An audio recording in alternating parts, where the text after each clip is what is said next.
충격적인 일이 벌어졌습니다. 세계의 판도를 좌우하는 인재들이 한 곳에 모인 자리. 저마다 자신들의 나라를 대표해 강대국의 논리를 외칩니다. 자원이 힘이다, 군사력이 국력이다, 시장 규모가 미래다. 그리고 그들 사이에서 한 나라의 이름이 조롱 섞인 말투로 던져졌습니다. 사람들의 입가에는 비웃음이 번졌고 시선은 자연스럽게 한쪽으로 쏠렸습니다.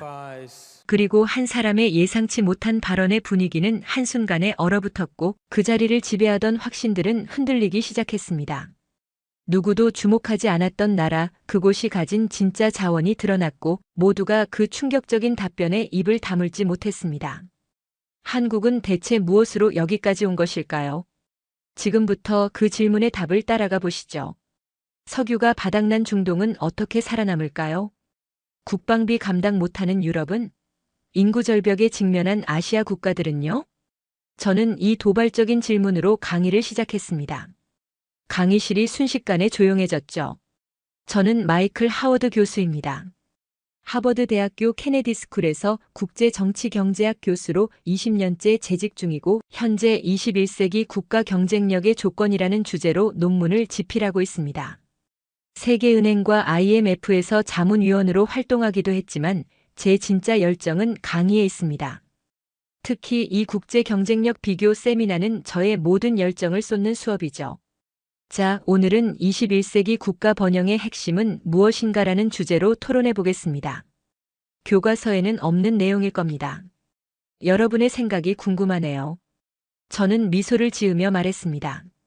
학생들의 눈빛이 반짝였습니다. 하버드 국제정치경제 수업은 전 세계 엘리트 학생들이 모이는 곳이니까요. 강의실에는 다양한 국적의 학생들이 앉아 있었습니다. 미국, 영국, 독일, 프랑스, 사우디아라비아, 중국, 일본.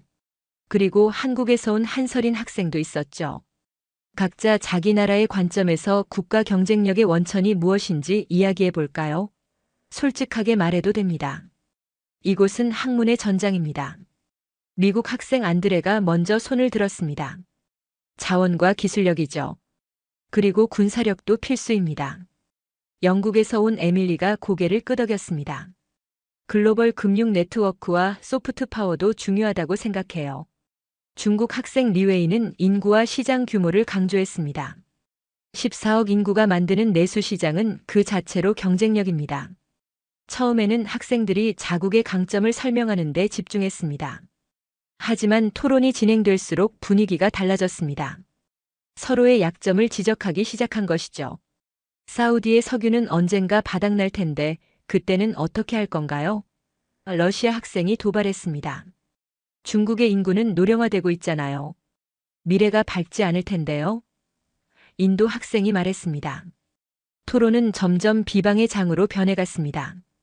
그런데 강의실 구석에 앉아있던 한서린 학생만 조용히 노트에 무언가를 쓰고 있었죠. 저는 호기심이 생겼습니다. 왜 발언하지 않는 걸까? 서린 학생, 한국의 관점은 어떤가요? 서린은 고개를 들었습니다. 그녀의 표정은 차분했습니다. 지금은 그냥 들어보려고요, 교수님. 수업은 더욱 과열됐습니다. 학생들은 이제 노골적으로 다른 나라를 비하하기 시작했습니다.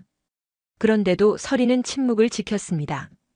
다른 학생들이 한국에 대해 언급할 때도 그녀는 표정 변화 없이 노트만 적고 있었습니다.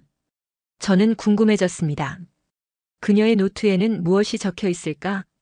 오늘 수업은 여기까지입니다. 다음 시간에는 각자 자기 나라의 경쟁력에 대한 짧은 프레젠테이션을 준비해 오세요. 학생들이 자리에서 일어났습니다. 서린도 조용히 가방을 챙겼습니다. 저는 그녀가 무슨 생각을 하는지 궁금했습니다. 한국은 자원도 없고 인구도 적고 영토도 작은 나라입니다. 그런데 어떻게 세계 10위권 경제대국이 됐을까? 그녀의 침묵 속에 답이 있을 것 같았습니다. 그날 밤 저는 연구실에서 논문을 쓰며 계속 그 질문을 생각했습니다. 21세기 국가 경쟁력의 원천은 무엇일까? 자원? 기술? 인구? 군사력? 모두 맞는 말이지만 뭔가 빠진 것 같았죠. 그리고 그 답을 한국 학생 서린에게서 들을 수 있을 것 같다는 예감이 들었습니다. 다음 수업날 강의실은 더욱 긴장감이 감돌았습니다. 학생들은 자기 나라의 경쟁력을 발표하기 위해 준비를 마쳤고 서로를 견제하는 눈빛을 주고받았습니다. 저는 지난 시간보다 더 치열한 토론이 벌어질 것을 예상했습니다. 자, 오늘은 지난 시간에 이어서 각국의 경쟁력에 대해 발표하는 시간을 갖겠습니다. 누가 먼저 시작할까요? 미국 학생 안드레 벤턴이 자신 있게 손을 들었습니다. 안드레는 워싱턴 정치인 집안 출신으로 입학 때부터 주목받던 학생이었습니다. 자기 의견을 강하게 주장하고 다른 학생들을 이끄는 리더십이 있지만 종종 오만한 태도를 보이기도 했죠. 그는 단상 위로 올라와 프레젠테이션을 시작했습니다. 자원, 국방, 시장. 이것들이 없으면 국가는 약자일 뿐입니다. 미국은 이 세 가지를 모두 갖추고 있죠. 안드레는 각종 통계와 그래프를 보여주며 미국의 패권에 대해 역설했습니다. 그런데 발표 끝에 그가 뜻밖의 발언을 했습니다. 특히 지정학적으로 불리한 위치에 있는 나라들은 더욱 취약합니다. 한국 같은 나라 말이죠. 중국과 일본 사이에 끼어 있고 자원도 없고 북한이라는 위협까지 있잖아요.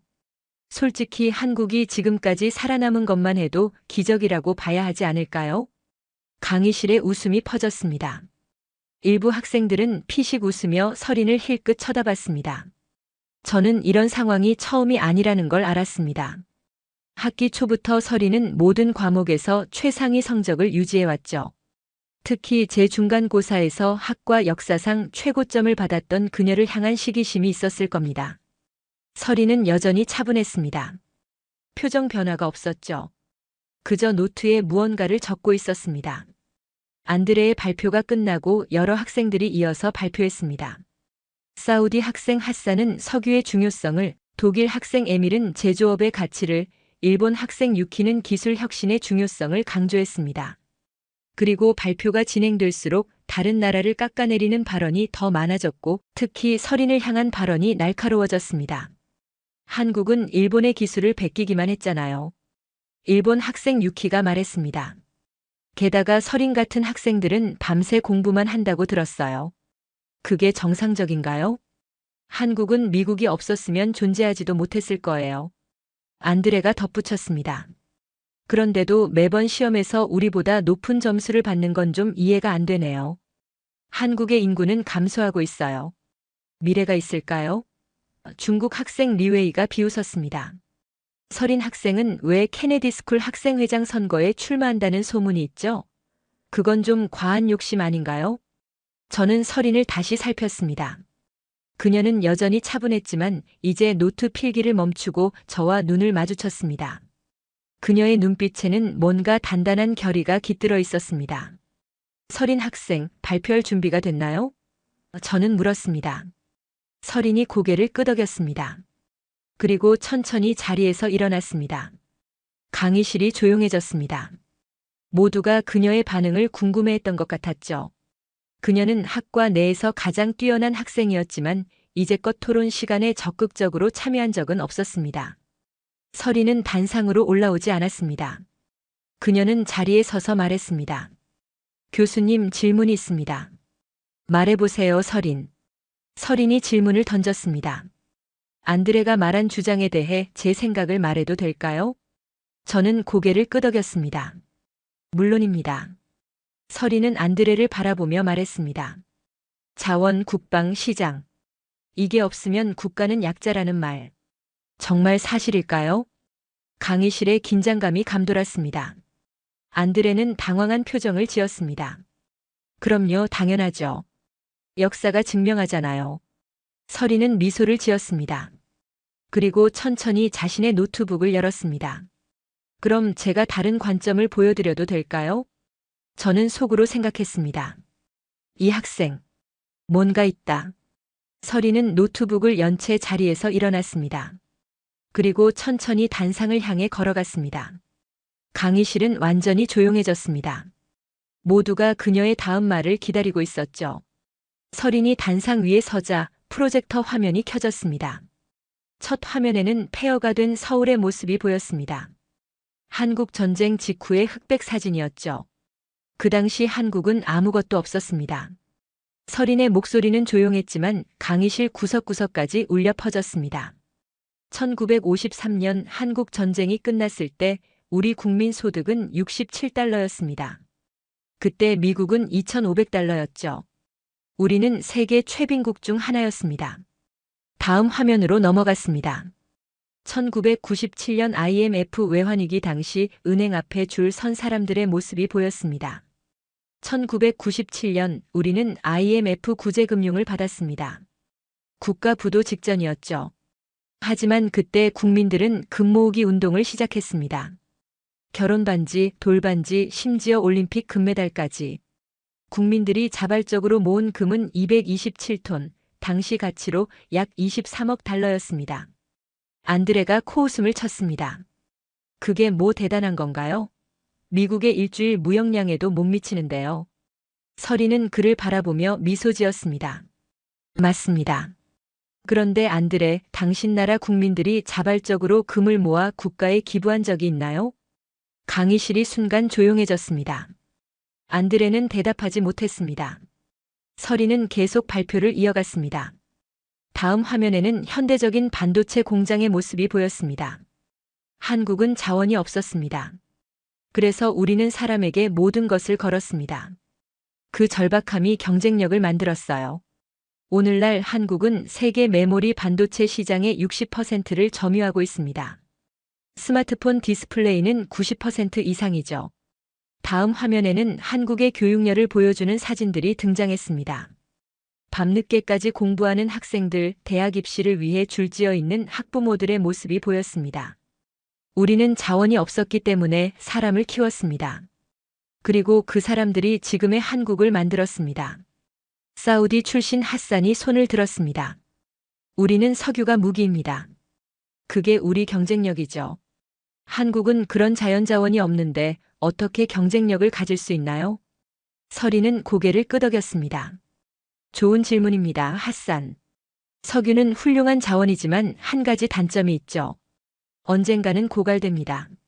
하지만 인적 자원은 어떨까요? 교육과 투자를 통해 계속 성장합니다. 더 중요한 것은 창의력은 고갈되지 않는다는 점입니다.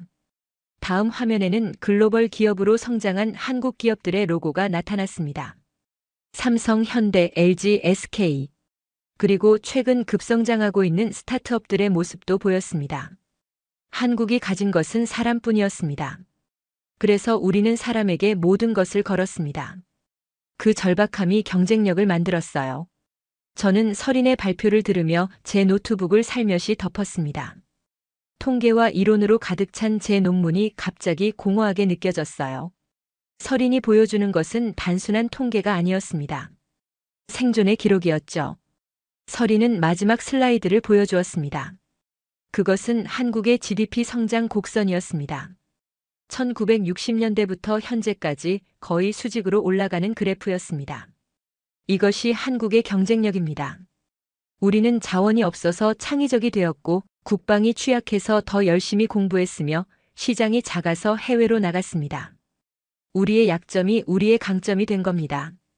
강의실은 침묵에 빠졌습니다. 안드레를 포함한 모든 학생들이 서린의 말에 깊은 인상을 받은 것 같았습니다.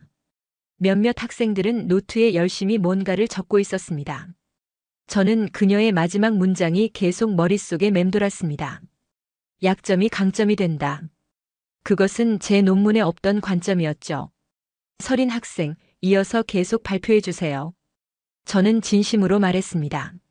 서린은 고개를 끄덕였습니다. 그리고 다음 주제로 넘어갔습니다.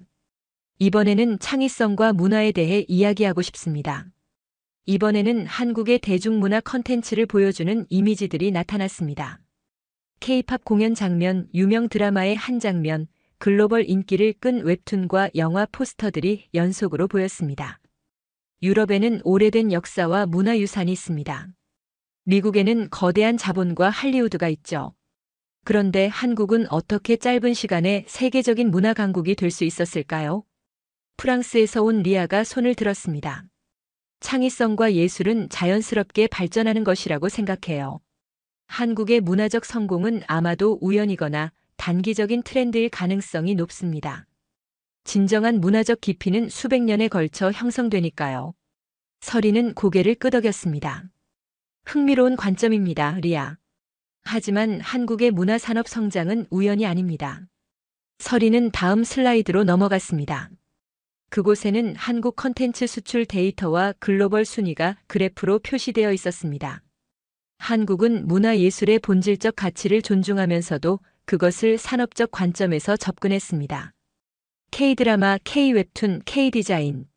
이것들은 예술적 표현인 동시에 전략적 산업이기도 합니다. 서리는 화면을 가리키며 계속 말했습니다. 한국 드라마가 전 세계에서 인기를 끄는 이유는 단순히 전략 때문만은 아닙니다. 우리 이야기에는 깊은 정서와 보편적 가치가 담겨 있어요. 다만 우리는 그 예술적 가치를 세계와 공유하기 위해 체계적으로 접근했죠. 저는 흥미롭게 들었습니다. 대부분의 나라들은 자신들의 문화적 우수성을 자랑하곤 하지만 서리는 문화의 본질적 가치와 산업적 접근 사이의 균형을 이야기하고 있었습니다. 우리는 창의성을 존중하면서도 체계적으로 발전시킵니다. 서린이 말했습니다.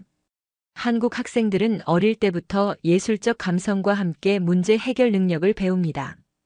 두 가지가 조화를 이루는 거죠.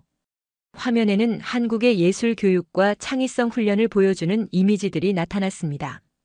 전통 문화를 배우는 학생들, 현대 기술로 새로운 예술 형태를 만드는 젊은이들의 모습이 보였습니다. 창의성은 타고나는 요소도 있지만 환경과 교육을 통해 발전합니다. 우리는 전통과 혁신이 공존하는 환경을 만들기 위해 노력했죠. 일본 학생 유키가 질문했습니다. 그런데 한국 교육은 입시 위주로 창의성을 억압한다고 알고 있는데 그건 어떻게 설명하나요? 서리는 미소 지었습니다. 좋은 질문입니다. 맞습니다. 우리 교육 시스템은 많은 문제가 있습니다. 하지만 역설적이게도 그 시스템 안에서도 창의적 돌파구를 찾는 문화가 형성됐어요. 최근에는 교육 개혁을 통해 창의성과 비판적 사고를 더 강조하고 있습니다. 서리는 다음 슬라이드로 넘어갔습니다. 글로벌 혁신 지수에서 한국의 순위가 표시되어 있었습니다. 우리는 특허 출원 건수 세계 4위, R&D 투자 비율 세계 2위, 과학기술 인력 비율 세계 3위입니다. 이건 우연이 아닙니다. 문화적 창의성과 기술적 혁신이 만나 이룬 성과입니다. 서린이 강조하는 균형이 저를 사로잡았습니다. 대부분의 나라들은 문화와 산업을 분리해서 이야기하지만 한국은 둘 사이의 시너지를 창출하는 것 같았습니다. 우리는 문화의 본질적 가치를 존중하면서도 그것이 국가 경쟁력이 될 수 있다는 것을 깨달았습니다. 영화 기생충의 봉준호 감독은 가장 한국적인 것이 가장 세계적인 것이라고 했죠. 우리는 우리만의 이야기를 통해 세계와 소통하고 있습니다. 서린의 말에 강의실은 다시 한번 조용해졌습니다. 학생들은 이제 그녀의 발표에 완전히 몰입한 것 같았습니다. 안드레조차 노트북을 열어 뭔가를 열심히 기록하고 있었습니다. 저는 생각했습니다. 국가 경쟁력을 논하면서 문화와 창의성을 이렇게 포괄적으로 접근한 경우는 본 적이 없는데. 서린 학생, 계속해 주세요. 저는 고개를 끄덕이며 말했습니다. 서린은 화면을 다음으로 넘겼습니다. 이번에는 한국의 교육 시스템에 대한 더 자세한 내용이 나왔습니다. 이제 한국의 인재 개발 시스템에 대해 더 깊이 이야기하고 싶습니다. 서린의 다음 화면에는 한국의 평생교육과 기업 인재 개발 시스템을 보여주는 다양한 이미지가 나왔습니다. 첨단기술연구소, 기업 내 교육 프로그램, 스타트업 인큐베이팅 센터 등의 모습이 차례로 등장했습니다. 국가의 인재를 어떻게 키우고 활용하느냐가 경쟁력의 핵심입니다. 한국은 단순히 학교 교육에서 끝나지 않고 인재의 전 생애 주기를 관리하는 시스템을 구축했습니다. 그녀는 다음 슬라이드로 넘어갔습니다. 대기업과 중소기업, 정부가 협력하는 인재 양성 생태계를 보여주는 도표였습니다. 한국의 삼성, 현대, SK 같은 대기업들은 자체 교육 시스템을 운영합니다. 신입사원부터 경영자까지 체계적인 인재 개발 프로그램을 갖추고 있죠. 이런 기업들은 단순히 이윤을 추구하는 것이 아니라 국가 인재 풀을 키우는 역할도 합니다. 서린의 말에 저는 깊이 공감했습니다. 기업과 국가가 함께 인재를 키운다는 개념은 제 연구에서도 중요한 부분이었습니다. 그런데 서린은 더 근본적인 철학을 이야기하고 있었습니다. 한국 인재 개발의 핵심은 잠재력을 발견하고 집중 투자한다는 것입니다. 특히 과학기술 분야에서 우수한 인재를 조기에 발굴하고 국가 차원에서 지원합니다. 화면에는 영재교육 프로그램 과학고등학교 국가지원연구소의 모습이 보였습니다. 서리는 계속 말했습니다. 우리는 사람이 자산이라면 국가는 투자기관이어야 한다고 생각합니다.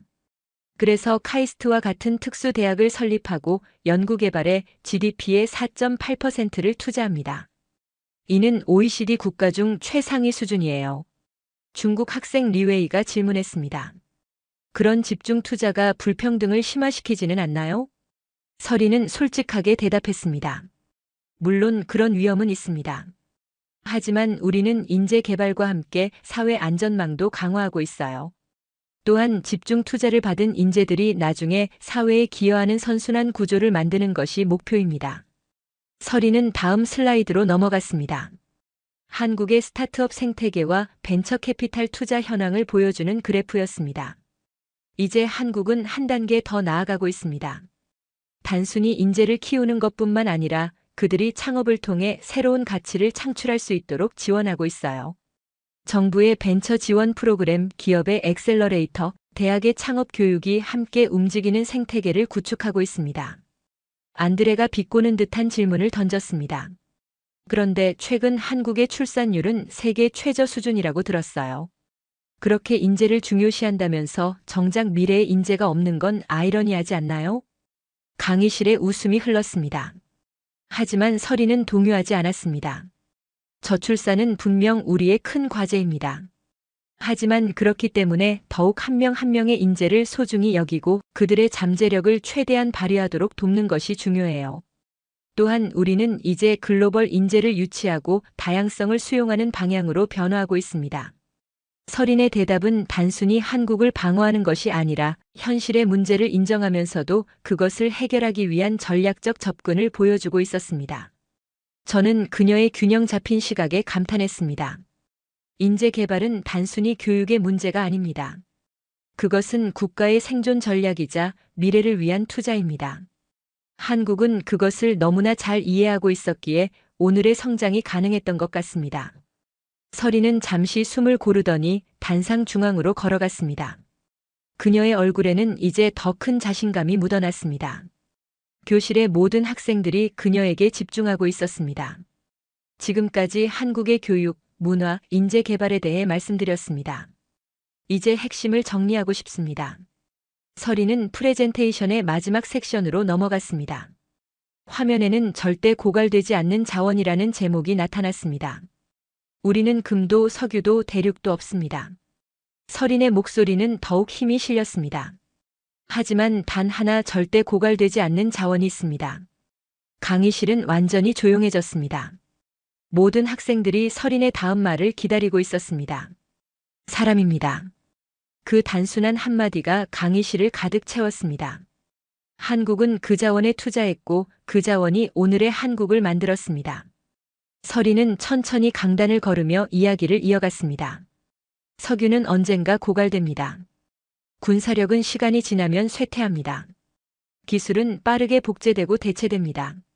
하지만 사람의 창의성, 열정, 끈기는 계속해서 재생산되고 진화합니다.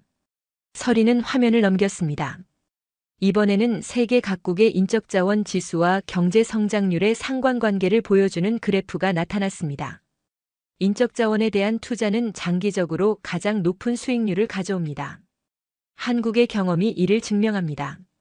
안드레가 손을 들었습니다. 이제 그의 목소리에는 비꼬미 아닌 진지함이 묻어났습니다. 하지만 인적 자원 투자는 단기적으로 성과를 내기 어렵습니다. 어떻게 정치적 압력을 이겨낼 수 있었나요? 서리는 고개를 끄덕였습니다. 한국도 그런 갈등이 있었습니다. 하지만 우리에게는 선택지가 없었습니다. 자원이 없는 상황에서 사람에 투자하는 것은 선택이 아니라 필수였습니다.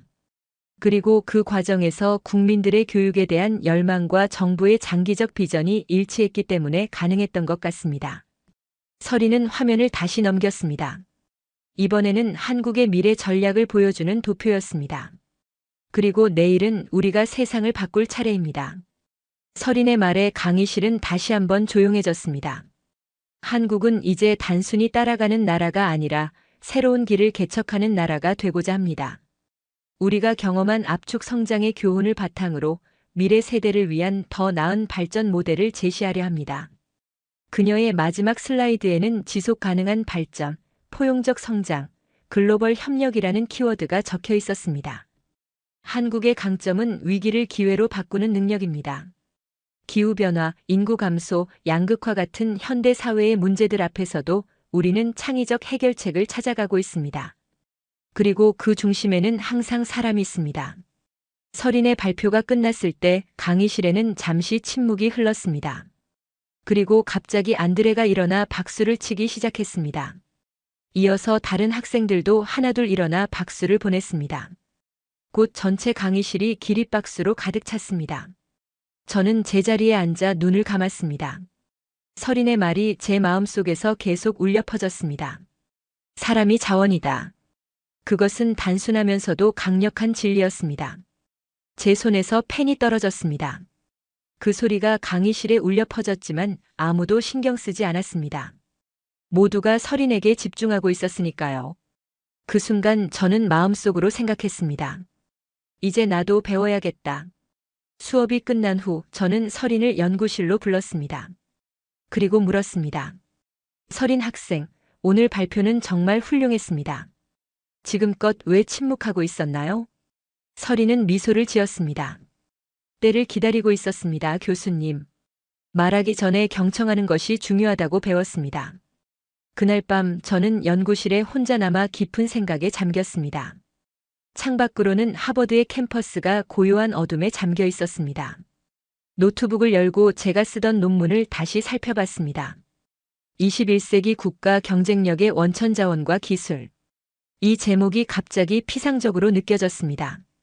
설인의 발표가 제 머릿속에서 맴돌았습니다. 저는 문서의 제목을 지우고 새로 입력했습니다.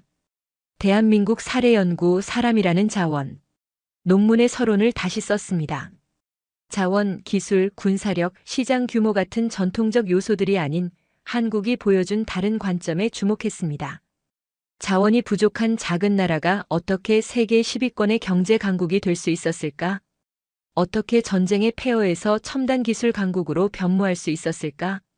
답은 사람에 있었습니다.